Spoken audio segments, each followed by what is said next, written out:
Hi, I'm Dan Kluchinski, Mercer County Agricultural Agent.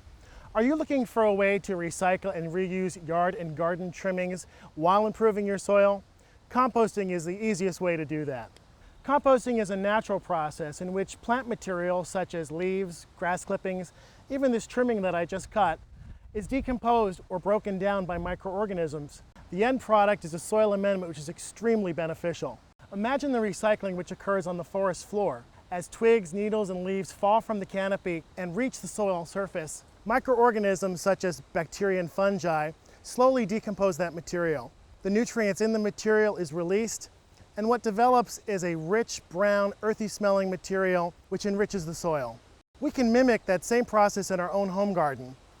Let me go show you how. Composting is simple.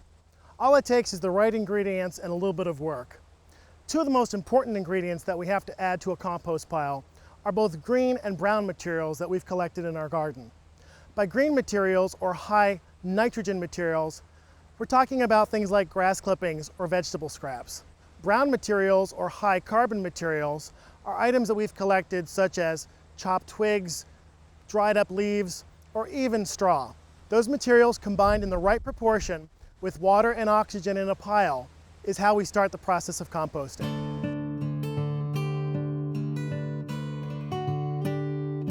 We're here at the Mercer County Home Compost Demonstration Site and Gardens in Hopewell, New Jersey. Here on display are a number of commercially available as well as homemade compost bins. Let's take a look at a few of them and talk about what you'll need to get started. The first thing you want to consider is the type of bin that you'll use. You'll notice that most bins are at least 5 by 5 by 5 feet in size. This is important because we want to keep the bin a manageable size so we can get in there with a pitchfork or a shovel and turn the pile. The other thing you'll notice about the bins is that most of them have slats or air holes. This is important because the microorganisms that are breaking down the material need oxygen. Those air holes also help with drainage. We need to have the pile moist but not wet.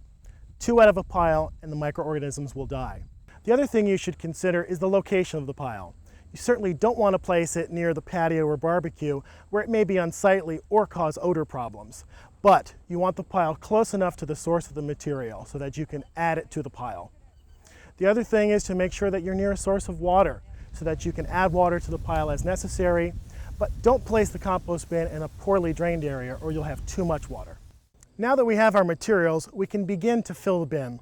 First, start with a layer of brown materials in the bottom.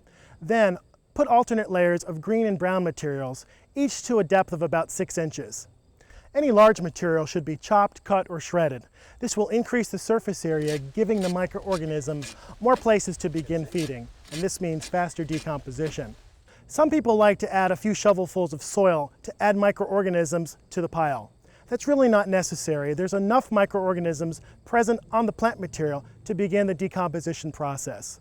We also want to add water at this stage. We want to reach a point where if we squeeze the plant material, a few drops will be released. There's also a list of materials we should not add to the compost pile. Meat, milk products, or fats should not be placed in the pile as they will attract animals. Diseased plant material that we collect in the garden should also not be added. The pathogens may live through the composting process and be spread to our plant material where we apply the compost. Lastly, we do not want to add cat or dog feces.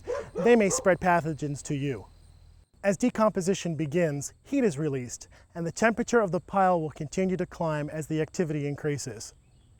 Temperatures in a compost pile may reach 140 degrees or higher, and at this point we want to turn the pile to release the heat so we do not kill the microorganisms.